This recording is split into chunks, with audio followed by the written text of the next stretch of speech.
সরকারি চাকরি যদি মানে না পাই বা না হয় তাহলে এরকম মানে ওর বাবা বিয়ে দিবে না। প্রথমে পুলিশ কর্মকর্তা হিসেবে পরিচয় তৈরি করছিলেন পুলিশের আইডি কার্ড। প্রেমিকাকে খুশি করতেই এই অভিনব প্রতারণা।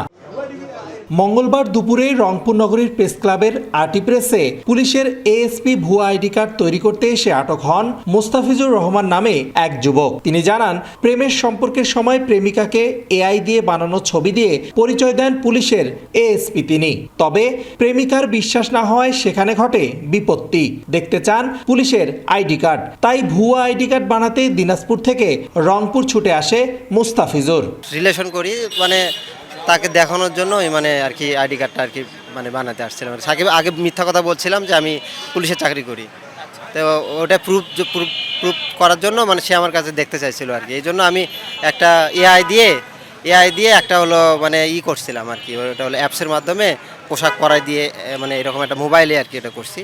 করে আমি হোয়াটসঅ্যাপে আমি ওনাকে দিছি যে ভাই এটা আমার একটা বার করে দেন আর কি, মানে একটা আইডি কার্ড একটু বার করে দেয়। সরকারি চাকরি যদি মানে না পাই বা না হয় তাহলে এরকম মানে ওর বাবা বিয়ে দিবে না।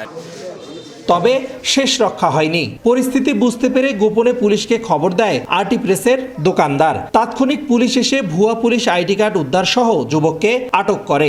বিষয়টি তদন্ত করে আইনগত ব্যবস্থা নেওয়ার কথা জানায় পুলিশ। উনি ডেমো নিয়ে আসছে, তো ডেমোটা আমি দেখে বুঝতে পারলাম যে ওটা এএসপির কার্ড। তো ওনাকে দেখে আমার সন্দেহ মনে হলো যে একজন এএসপি তো খুব ভালো র্যাঙ্কের একজন মানুষ, তো দেখলে তো তাকে বোঝা যায়। তো ওনার অ্যাটিটিউড দেখে আমার মনে হলো না যে আসলে উনি একজন এএসপি। আমি ওনাকে যখন জিডি কাগজ নিয়ে আসতে বলি তখন উনি বলে যে জিডি কাগজ আমার বাসায় আসছে। তখন আমি উনি যেতে চায় বাসায়, যে আমি বাসা থেকে নিয়ে আসি। যেহেতু আমার সন্দেহ মনে হয়েছে এই কারণে আমি ওনাকে যেতে দেইনি। ওনাকে বলছি যে আপনি ফোনে ছবি নিয়ে আসেন, আমি ছবি দেখে আপনাকে ছাড়বো।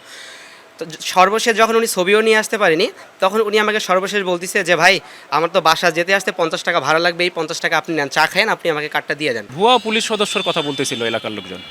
আসলে ভুয়া পুলিশ সদস্যকে না আমরা নিয়ে যাই, তাকে জিজ্ঞাসাবাদ করি, তারপর জানা যাবে। ভুয়া পুলিশ পরিচয়ে আটক যুবকের বাড়ি দিনাজপুরের নবাবগঞ্জ উপজেলার দাউদপুর ইউনিয়নের 2 মাইল গ্রামে।